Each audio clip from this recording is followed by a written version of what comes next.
En esta sesión vamos a ver las generalidades de las pruebas no paramétricas y particularmente vamos a ver la prueba G cuadrada de independencia. En el caso de las pruebas no paramétricas, estas se definen, o este conjunto de técnicas se definen como aquellas técnicas donde no tenemos ninguna información previa sobre la distribución de probabilidad de la población. Esto se traduce a que no tenemos información clara sobre cuáles son los parámetros que queremos estimar o cómo son esos parámetros, a qué distribución pertenecen. Por lo tanto, estas pruebas en su gran mayoría no tienen requisitos o algunos supuestos, como lo es el caso de las pruebas paramétricas. Recordar que en el caso de las pruebas paramétricas, pues nosotros tenemos algunos supuestos, como lo son el supuesto de la normalidad, el supuesto de la homogeneidad de varianzas, el supuesto de trabajar sobre variables continuas o de independencia. En fin, existen diferentes supuestos que se deben cumplir para poder aplicar las pruebas paramétricas, que en este caso pues no necesariamente tenemos que probar estos supuestos. Entonces, estas pruebas no paramétricas pues tienen su equivalente las pruebas paramétricas su equivalente a las pruebas no paramétricas. En este caso, la diferencia es que además de hacer inferencias sobre la media, voy a hacer, o más bien en lugar de hacer inferencias sobre la media, voy a hacer inferencias sobre la mediana. Entonces en este caso, por ejemplo, ya habíamos visto la prueba T de dos muestras dependientes, que dicho de otra manera es la prueba T pareada. Su equivalente a no paramétrica pues es la prueba de Wilcoxon, que en este caso igual prueba si las medianas de dos poblaciones, que en este caso es la misma población pero medida dos veces, son diferentes o son iguales o como son. En el caso de la prueba T de dos muestras independientes, su equivalente es la prueba de Mann-Whitney, y en el caso de un factor, su equivalente es la prueba de Kruskal-Wallis. Ahora, aunque la primera forma de decidirnos sobre usar una prueba no paramétrica sobre una paramétrica, la primera idea es la cuestión de la normalidad. Si nosotros tenemos un conjunto de datos donde no podemos asegurar o donde claramente no se cumple el supuesto de normalidad en la población, entonces eso nos lleva a decidir usar una prueba no paramétrica. Sin embargo, hay otras razones u otros escenarios donde también será prudente aplicar una prueba no paramétrica en lugar de una paramétrica. La primera situación es cuando tenemos un conjunto de datos que tienen muchos extremos o son muy asimétricos. En ese caso, el promedio no es la mejor medida para ese conjunto de datos, y en ese caso es mucho mejor la mediana. Entonces, para datos que a lo mejor podrían ser normales, pero que como tenemos algunos datos extremos, no se comportan como tal, será buena idea aplicar una prueba no paramétrica.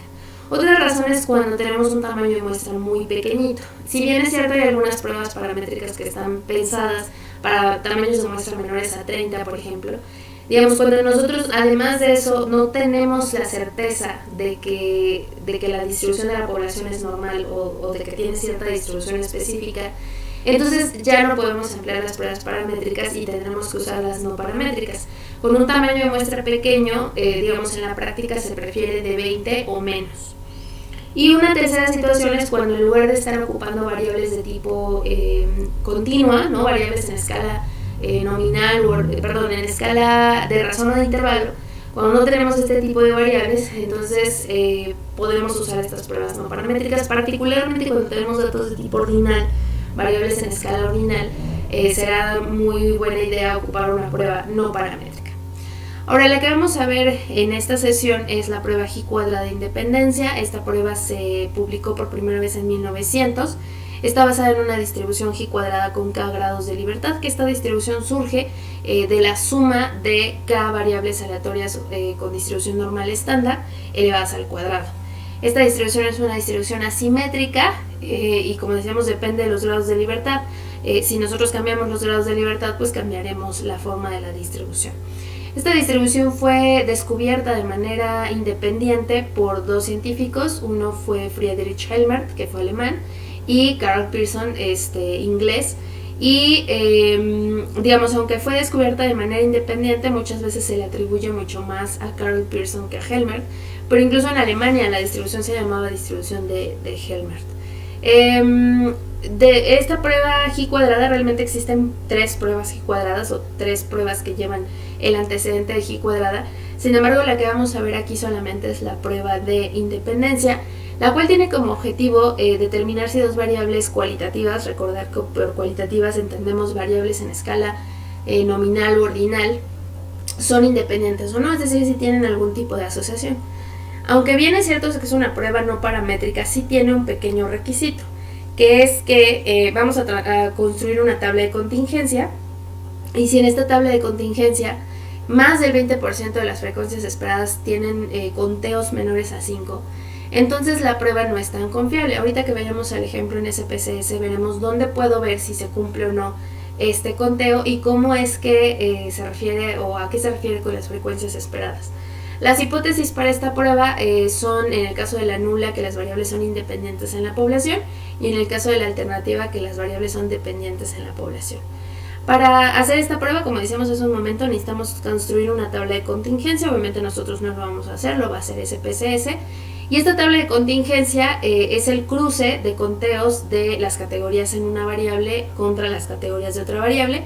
En este caso, esta tabla de contingencia puede tener R filas y K columnas, es decir, no es necesario que sea una tabla de contingencia cuadrada, es decir, que sea de 2x2 o de 3x3 o de 4x4, es decir, el mismo número de filas y columnas.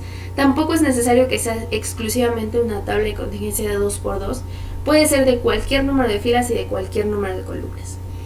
Y para ver cómo la puedo hacer, vamos a ir a SPSS, vamos a contestar esta primera pregunta para saber si está asociado la raza con el hábito tabáquico, y vamos a probar, vamos a hacer esta prueba con 90% de confianza. Entonces, aquí en nuestra base vamos a ir a analizar estadísticos descriptivos, tablas cruzadas, y no importa a quién seleccionamos en las filas, a quién en las columnas, podemos poner raza en filas y el hábito tabáquico en las columnas o al revés, realmente nos va a dar el mismo resultado. Entonces vamos a elegir raza, etnia en filas y fumador actual en columnas. Repito, si lo pusiéramos al revés nos va a dar el mismo resultado. En este caso, solo para ver la cuestión del requisito de esta prueba, vamos a ir a casillas y vamos a pedirle a SPSS que también nos den los recuentos esperados. Estos recuentos esperados son justamente las frecuencias esperadas en base a los totales fijos que tenemos, totales fijos de filas y columnas. Ahorita lo vamos a ver con la tabla. Solo le voy a pedir eso, le voy a dar continuar y vamos a pedir también aquí en estadísticos pues precisamente que haga la prueba chi cuadrado. Realmente en muchos libros y en muchas fuentes se menciona como la prueba chi cuadrado en lugar de la prueba ji cuadrada por una cuestión de traducción. La letra griega en inglés se escribe chi, pero en español la letra griega esta que parece una X, su nombre es ji en español, en inglés es chi y se escribe chi y en español se escribe ji y se pronuncia ji, ¿no? Entonces vamos a darle continuar. Vaya, me refiero a que es la misma prueba, simplemente que en algunas fuentes aparece como ji y en otras como chi, pero se refiere a la misma letra. Le vamos a dar en aceptar. Y vamos a ver que nos va a salir de entrada una pequeña tabla donde nos muestra cuántos datos se ocuparon. En este caso todos los datos de la muestra tenían tanto el dato de fumador actual como de raza. Entonces, estos recuentos esperados, este 197.8, este 31.2, este 17, este 2.7, decíamos son lo que yo esperaría o lo que esperaríamos encontrar de frecuencia en base a los totales fijos de fila y de columna. De hecho, estas cantidades, por ejemplo, este 13 que tenemos acá, que de hecho coincide con el conteo, vamos a elegir otro, este 17.3, que es el recuento esperado de mujeres afroamericanas que no fuman. Recordar que estos son los cruces de las categorías y entonces son conteos de mujeres que cumplen con ambas categorías. En el caso, por ejemplo, acá 15 mujeres que estamos observando en nuestra base de datos que son afroamericanas y que no fuman. Pero este 17.3 es lo que esperaríamos pensando que son 20 mujeres afroamericanas en total y 228 mujeres que no fuman. Entonces básicamente este 17.3 sale del producto de 20 por 228 entre el total, que es 264. Si nosotros hacemos esas operaciones, obtenemos este valor. De manera similar, los valores de frecuencias esperadas se obtienen en las otras casillas. Y realmente lo que hace la prueba es ver cuánta diferencia hay entre el observado y el esperado, digamos de manera muy general. Ahora, lo que hablábamos hace rato del requisito de ji cuadrada es ver cuántas de estas casillas tienen frecuencias esperadas menores a 5. Por ejemplo, aquí tenemos una, 2.7, es un recuento esperado y es menor a 5. También tenemos esta, ¿no? Que es 2, que es un recuento esperado y que es menor a 5. En este caso son 2 casillas, esta y esta. Son 2 casillas de un total de 6, ¿no? De 6 casillas. Entonces, en este caso, esas 2 casillas representan pues más del 30% de las casillas, por lo tanto es que esta prueba G cuadrada no es tan confiable. Ahora, no hay que hacer esto todo el tiempo, realmente aquí en la parte de abajo de esta pequeña tabla ya nos aparece el porcentaje de casillas con frecuencias esperadas menores que 5. Es decir, si este porcentaje que tenemos acá es más grande que 20, entonces vamos a preferir utilizar la prueba exacta de Fisher. Si este porcentaje es menor a 20, menor o igual a 20, más bien menor a 20, si es mayor o igual a 20, preferiremos exacta de Fisher. Si es estrictamente menor a 20, entonces vamos a quedarnos con los resultados que nos dé G cuadrada. En este caso, nada más para la interpretación, vamos a hacerle caso a esta prueba, pero eventualmente vamos a ver cómo puedo pedir la prueba exacta de Fisher. Ahora, ¿en qué me tengo que fijar acá? Pues como siempre en mi valor P, que en este caso es el de chi cuadrado de Pearson. En este caso, pues como ya hemos dicho, aparece mucho el nombre de Pearson. Punto 305 es mi valor P, recordar la regla de siempre. En este caso, como el valor P es más grande que la significancia, nuestra significancia es de punto 10, ¿no? Al ser 90% de confianza. Entonces, como este valor P es más grande que esa significancia, vamos a decidirnos por no rechazar H0, es decir, quedarnos con la información de H0 y al final concluir que pues no existe una asociación. En este caso regresemos a las hipótesis. Si nos quedamos con la hipótesis nula, o si no la rechazamos, entonces concluiríamos que las variables son independientes, es decir, no están asociadas. Si nos quedáramos con la hipótesis alternativa, concluiríamos que las variables son dependientes, es decir, están asociadas de alguna manera. Entonces, en este caso, como decíamos, al ser mi valor P, pues punto 305, que es más grande que alfa, entonces no rechazo H0 y concluyo que estas variables no están asociadas. No puedo decir que hay una influencia de la raza sobre el hábito tabáquico o viceversa, dependiendo de cuál sea el objetivo de la investigación. En el caso de la segunda pregunta, sobre actividad física, ver si está asociada con el autorreporte del estado de salud, vamos a usar 95% de confianza. Vamos a hacer lo mismo, analizar, estadísticos descriptivos, tablas cruzadas, le voy a dar restablecer y en este caso de nuevo no importa el orden en el que pongamos las variables, vamos a poner autorreporte del estado de salud y era actividad física, ¿no? Actividad física y autorreporte del estado de salud. Vamos a pedir también la prueba G cuadrada, en este caso ya no voy a pedir las frecuencias esperadas, le voy a dar a aceptar. Vamos a ver aquí nuestra tabla de contingencia, tenemos aquí el porcentaje, por ejemplo acá también el porcentaje es 48%, quiere decir que en este caso, al ser mayor a 20, no deberíamos confiar mucho en estos resultados que nos da prueba G cuadrada y tendríamos que emplear la prueba exacta de Fisher. Pero bueno, para propósitos del ejercicio vamos a ver este valor P y vemos que este valor P pues es prácticamente 0, nosotros podemos verlo aquí al editar la tabla. Vemos que es el valor P 4.7 por 10 a la menos 10, es un número muy pequeñito, es prácticamente 0. Y como este valor P es menor a la significancia estadística, es decir, es menor a 0.05, que en este caso vamos a hacer la prueba con 95% de confianza, pues como es menor que esa significancia, entonces rechazamos H0 y nos quedamos con la alternativa. En este caso, quedarnos con la alternativa es concluir que efectivamente hay una asociación entre el autorreporte del estado de salud y la actividad física. Pero repetimos, debido a que este porcentaje es más del 20%, este resultado no es tan confiable. Ahora, en este caso, en esos casos, lo que podemos hacer es pues justamente acudir a hacer la prueba exacta de Fisher, que esta prueba exacta de Fisher, digamos, está principalmente pensada ahora sí para tablas de contingencia de 2x2. De hecho, cuando nosotros le pidamos a SPSS que haga una prueba G cuadrada y cuando tenemos 2 categorías en cada una de las variables, automáticamente va a ser la prueba exacta de Fisher sin siquiera que se lo pidamos. Entonces, tenemos aquí un ejemplo donde tenemos justamente la comparación del número de personas que están en cierto tratamiento, en este caso magnesio y placebo, y el desenlace, si es que se sintieron mejor o no se sintieron mejor. Y en este caso, pues vemos que pues tenemos ciertos totales, ¿no? 15, 17, tanto por filas como por columnas, y el total de la muestra es 32. Entonces, lo que hace la prueba exacta de Fisher básicamente es buscar todas las posibles combinaciones de conteos, es decir, estos 12, 3, 3 y 14, de manera que permanezcan constantes los totales, tanto por filas como columnas. Es decir, si yo quiero que el total de esta fila sea 15, ¿qué otros números puedo poner aquí? Pues de entrada a lo mejor puedo poner 15 y 0, por ejemplo, ¿no? Pero obviamente aquí tendría que considerar ciertos números específicos para que también estos se conserven. Entonces, la pregunta es ¿de cuántas maneras yo puedo cambiar estos 4 números de manera que estos totales que están en rojo se mantengan? Entonces, básicamente la respuesta está aquí, son estas posibles tablas las que puedo generar. De hecho, esta prueba exacta de Fisher es una de las pocas, y no es que es la única, que no tiene estadístico de prueba, es decir, no tiene una fórmula donde junto la información de la muestra comparada o contrastada con la hipótesis nula, sino que más bien el valor P se calcula directamente de la distribución hipergeométrica, pensando justamente en todas estas posibilidades de combinaciones.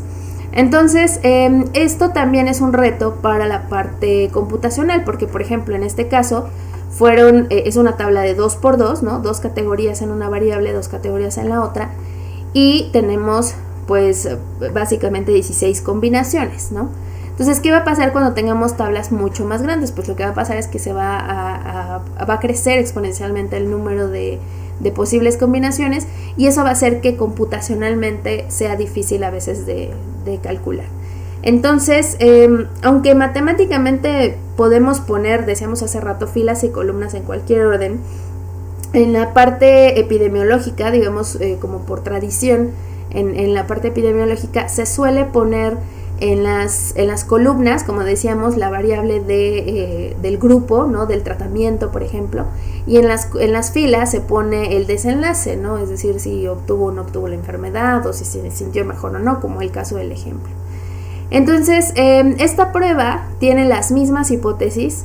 La vamos a aplicar, como decíamos, cuando más del 20% de las frecuencias esperadas sean menores a 5, y pues las conclusiones van a ser las mismas. Entonces, podemos hacer la misma de hace rato, que ya veíamos que no debíamos ver solamente con la prueba de G cuadrada. Entonces, vamos a repetir el mismo análisis, analizar estadísticos descriptivos, tablas cruzadas. Por ahora lo voy a dejar para después, el de autorreporte del estado de salud y el de actividad física. Vamos a poner la raza y el fumador actual. En este caso vamos aquí exacta, justo para pedirle que queremos la prueba exacta de Fisher. En este caso, como decíamos, si computacionalmente empieza a ser muy complicado calcular todas las combinaciones, aquí le podemos poner un tiempo límite para que haga esos cálculos. Entonces, digamos, por lo general no toma este tiempo, por lo general arroja resultados antes de ese tiempo, pero si no, pues nosotros podemos cambiarle aquí a más minutos, incluso a 60 horas, el tiempo que ustedes crean necesario para que nos devuelva el resultado. Entonces le vamos a dar continuar y también le vamos a pedir la prueba G cuadrada. De hecho, si no le pedimos que haga la prueba G cuadrada, no nos va a dar la prueba exacta de Fisher. Le vamos a dar continuar y aceptar. Entonces básicamente es la misma tabla, pero la diferencia es que ahora sí nos aparece esta prueba exacta de Fisher. Como decíamos, realmente en este caso tendríamos que reportar este valor P. Entonces este valor P, pues ya veíamos que es mayor a la significancia, que otra vez decíamos la significancia es bueno, en este caso la cambiamos a 0.05, pero de cualquier manera este valor P es más grande que ese valor de significancia. Recordemos que eso significa que entonces no vamos a rechazar H0, y entonces concluimos que no existe una asociación estadísticamente significativa entre la raza y el hábito tabáquico, y vamos a escribir nuestro estadístico. Aunque técnicamente la prueba exacta de Fisher no tiene un estadístico, me parece que ese PCS hace un ajuste de manera que podamos obtener un estadístico que se aproxima a una cierta distribución. Podemos poner este estadístico 2.523 con nuestro valor P, y P igual a 0.285. En el caso de la otra comparación, que fue el autorreporte del estado de salud y la actividad física, realmente ahí, ahorita nada más lo voy a mostrar, pero realmente como es una tabla de 5×5, ¿no? Vamos a volver a hacerla, vamos a volver a pedirla, y vamos a pedir la prueba exacta de Fisher, en este caso actividad física y autorreporte del estado de salud. Prueba exacta de Fisher, tiene como límite 5 minutos y vamos a pedir también, bueno, que haga todas estas pruebas. De hecho, con esta comparación, con este contraste, en la parte de abajo aparece como que está procesando, ¿no? Está haciendo ciertas iteraciones, está haciendo un contador, casi no se ve, vamos a subirlo un poco, dice iteración 27, iteración 28, está tratando de calcular todas las posibles combinaciones de todos estos posibles resultados. En este caso, de hecho, se va a quedar ahí, de hecho no nos va a arrojar resultado dentro de los 5 minutos que le pusimos de tiempo. Si en algún momento ustedes quieren cortar este proceso, o sea que pues, ahí se queda, ya no me deja hacer, o ya no podemos hacer algún otro proceso, aquí en archivo le podemos dar en detener el procesador justamente para que ya lo deje de hacer. Aquí todavía no le he dado, pero va a seguir haciéndolo. Y si ustedes lo quieren hacer, lo pueden hacer y verán que pasan los 5 minutos y se corta, porque ya no, porque digamos alcanza el límite de tiempo permitido. Entonces, digamos como conclusión, prueba G cuadrada de independencia me sirve para saber si dos variables cualitativas están asociadas o no. Si el porcentaje que nos aparece en la parte, en el pie de la tabla de la prueba G cuadrada es mayor al 20%, mayor o igual al 20%, entonces vamos a tener que preferir los resultados que nos da la prueba exacta de Fisher. Y en el caso de la prueba exacta de Fisher, pues como decíamos, tiene la limitante computacional. Si no podemos encontrar las posibles combinaciones, pues no vamos a poder encontrar el valor P, y en esos casos pues no nos va a quedar de otra más que usar los resultados de la prueba G cuadrada.